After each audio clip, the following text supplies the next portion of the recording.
Holding clients accountable using motivational interviewing.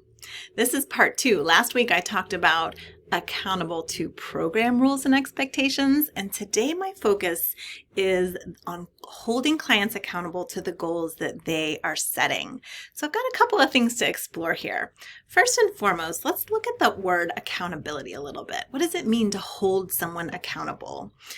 Well, really, when I looked this up, the word accountable means responsible, responsibility to.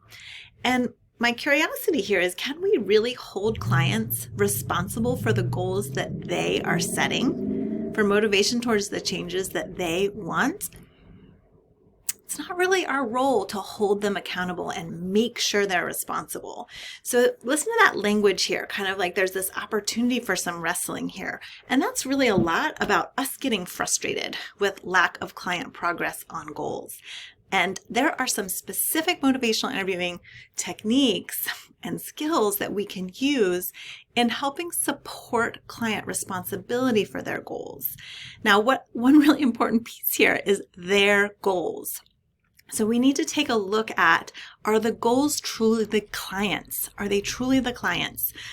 We are not using motivational interviewing to set goals that are goals that we have for them or goals that other people have for them. Motivational interviewing is about helping support a client in progress towards the changes that they want to make.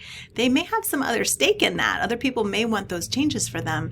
Motivational interviewing is about cultivating their motivation for those changes. So a couple of tips in looking at this kind of supporting clients in their responsibility around their goals, because we really can use some of the elements of motivational interviewing to support this progress. Number one is, I have my notes over here, autonomy, client autonomy.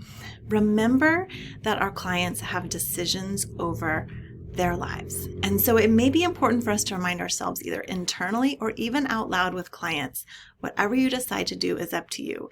We want to step out of that wrestling kind of role of like, well, you're not doing your part in your goals. Why aren't you making progress, right? We can say, these goals, it's totally up to you what you decide to do about that. We may want to explore kind of with them what might happen one way or the other if they're supporting that change or not. But they have autonomy in all decisions. Number 2, cultivate goals that clients own. Whose goals are they, like I said before?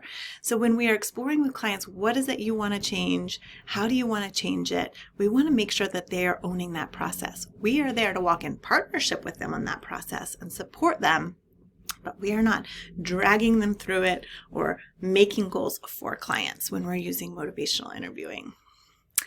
Number 3 is get curious with them. Get curious again about their motivations for change. Why is this goal important to them at this time?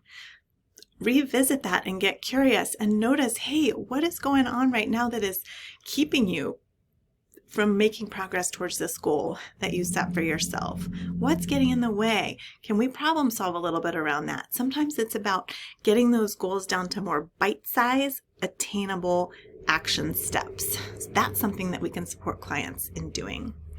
Number 4, developing discrepancy. And that feeds off of this one before around getting curious.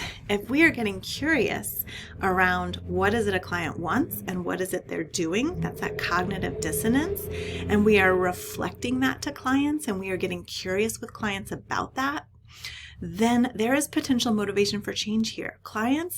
Humans will feel uncomfortable. There is that ultimate discomfort when we are saying we want to do something and we're wanting something and we are not doing that.